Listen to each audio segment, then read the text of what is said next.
What's up, guys? This is Blazin Reflex. I'm starting this new series called Editing with Blazin. You can see my background here.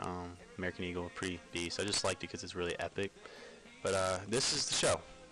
Sony Vegas, basic editing. Right here I have open Sony Vegas, nothing in it, nothing been edited. Your windows might be different because I customized mine, changed where everything is. See, transitions, video preview. These are the things that I need personally for when I edit. Everyone has things that they use or not the most. Like there's a trimmer for very specific trimming. So let's get on this episode. I'm going to talk about basic shading, which is brightness and contrast, and show you what you can do with it.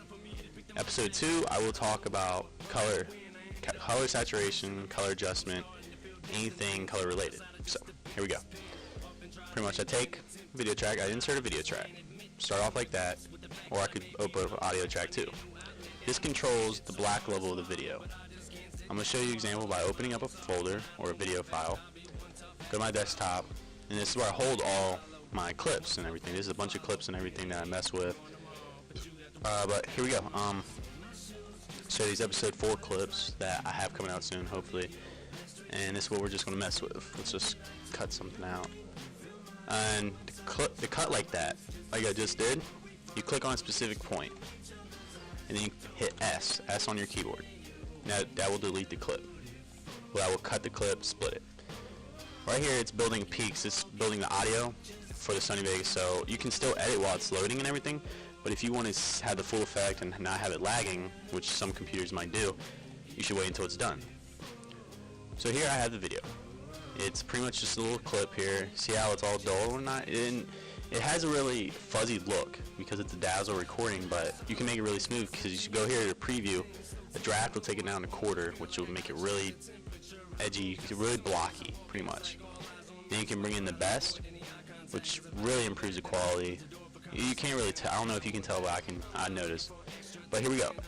First thing when you're editing a clip in Sony Vegas or basic editing for montages, number one thing to do is you want to make it widescreen because that's what YouTube is all about, is widescreen. So you right click on the clip, click properties, and go to maintain aspect ratio. Deselect that, then click the media and click pixel aspect ratio. Click that 1.2121 NTSC dB widescreen.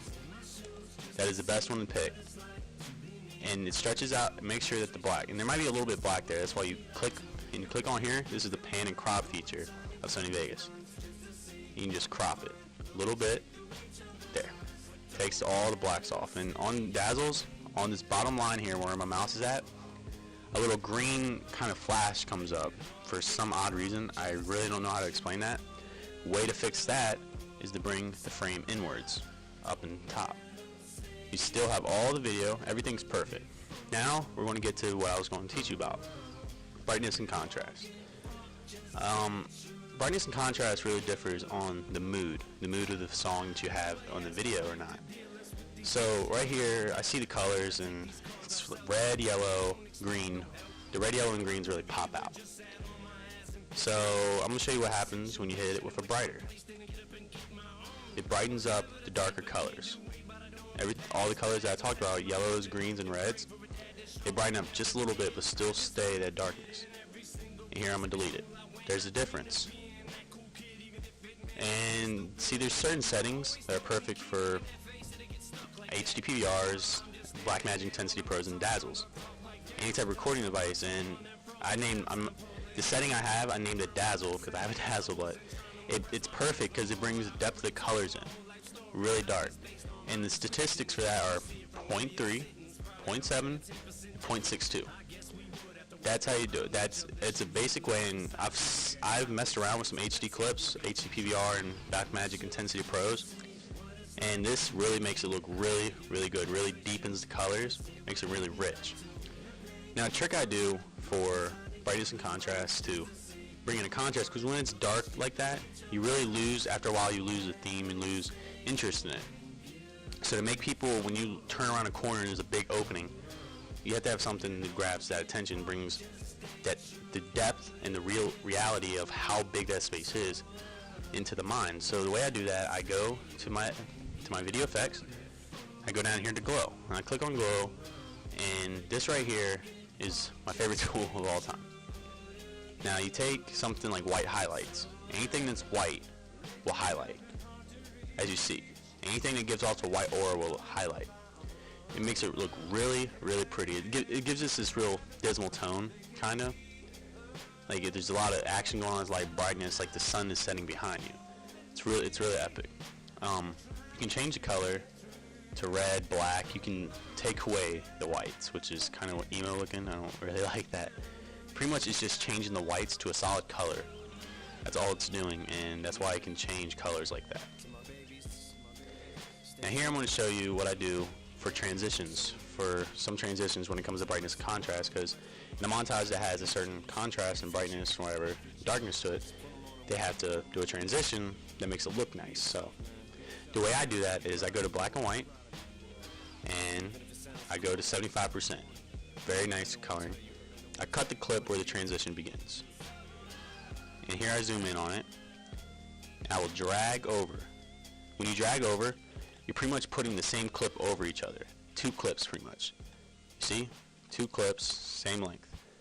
It keeps the original video the same length, but it makes 2 clips over each other. So, one clip is dying down. As you can see here, this clip is dying. This means the video levels are dying, so it's going darker. As you see what I'm doing now, it's going away. It actually looks pretty good, I'm not gonna lie. And here, and this right here is what's coming in.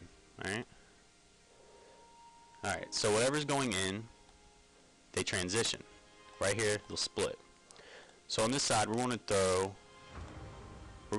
a black and white. Right now, actually, we're going to throw a Gaussian blur. A Gaussian blur is very nice. You see, I drag it over, doing the same thing, because I want it to be very subtle. You can't really notice it. A Gaussian blur just blurs the image, as you see here, just a little bit. Makes it look pretty cool, pretty sick, I think. And here I'm gonna drop it on that clip too. And the less actiony the clip is, the more the Gaussian blur takes effect. Now, as you see here, I'm coming from my standard settings, a glow, with the brightness and contrast levels that I described to you. And here it's transitioning to a Gaussian blur for a transition to the next clip. And here, this whole clip is, I'm going to change it so it goes to black and white. 75% black and white, drop that on the clip, it takes away the color. Very nice, very nice. Here, I'm going to pull in this. This brings in a fade. You don't have to go to transitions and click black, fade. See, the dissolve goes from black, fade through black. You just have to click on the corner of the clip and pull it over for as long as you want. You can change the fade type by right-clicking on the fade, go to fade type, and click on what type you want. It's pretty cool. This is a basic little tutorial on how to do things. I'm going to try to run through the video so I can show you all what it looks like. I don't know, this might be really laggy on your screen, but I will definitely render this and make it so you guys watch it. Thank you. Please comment, tell me like this series. I'm going to keep on going, and the more I get into editing, I'm going to upgrade to Adobe After Effects, and when I do that, will be pretty much a version to it, so I'll be showing you new stuff that I'm learning with it. So please rate, subscribe, comment, guys. Thank you. Peace.